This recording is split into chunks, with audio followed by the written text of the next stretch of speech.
cost of secularism has to be paid by the Hindus.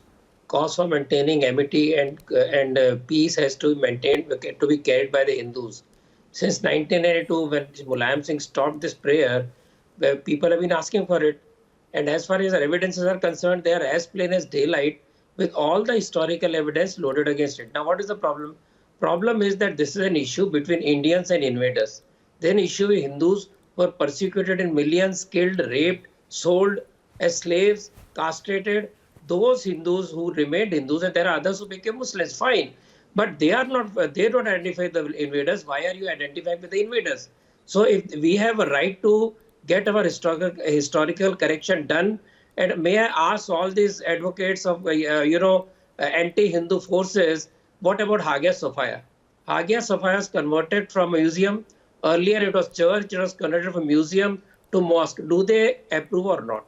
If they approve Hagia Sophia, they have to approve of Hindus trying to get back their place of worship. And why place of worship has been called place of worship and not place of prayer? Because clearly it is meant only for Hindus. They have to pay, they cannot get their historic wrongs done. They cannot recall their Holocaust. They cannot recall their atrocities, their temples.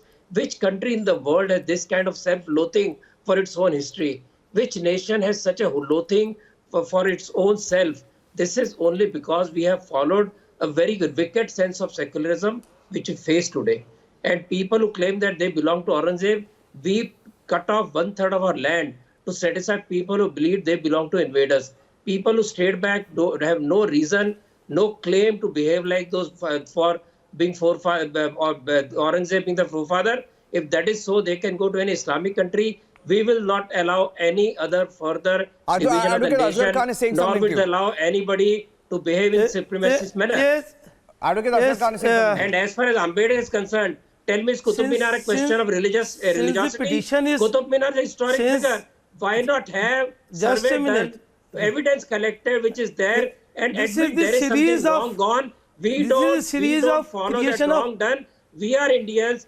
We will very gladly hand over the place to Hindus because we don't belong to Aurangzeb, and Hindus have been wrong. We don't belong to those invaders. We would be happy to return the places to Hindus. Why can't you say that? Hindus demanded just 3 temples. Ratan Sharda, let him respond. He can respond and then he can take it from there. You went with the leftist and created havoc. Petition is pending and sub judice before the court. You just take a proud child. You have no right to claim this. Kindly hear me. And you talk about constitution. The permission of the prayer which would agree with the constitution will be given by the court on this side or that side. Respond to after that. But the question arises here, why you are not agree? The parliament on 18th of September 1991, the parliament has made a law, the place of worship act, and not only this, but during the just a minute, Okay, 30 seconds. Give him 30 seconds to respond. Advocate Azhar Khan, 30 seconds. Yes, go ahead. The Supreme Court, the highest court of the country, has stamped on the same during the proceeding of the Babri Masjid.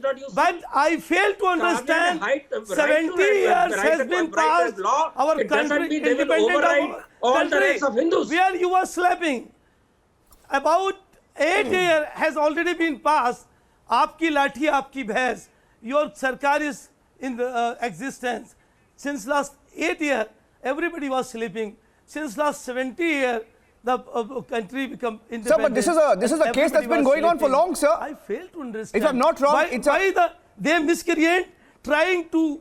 Sir, this is an issue that's been going on for decades. Advocate Azhar Khan.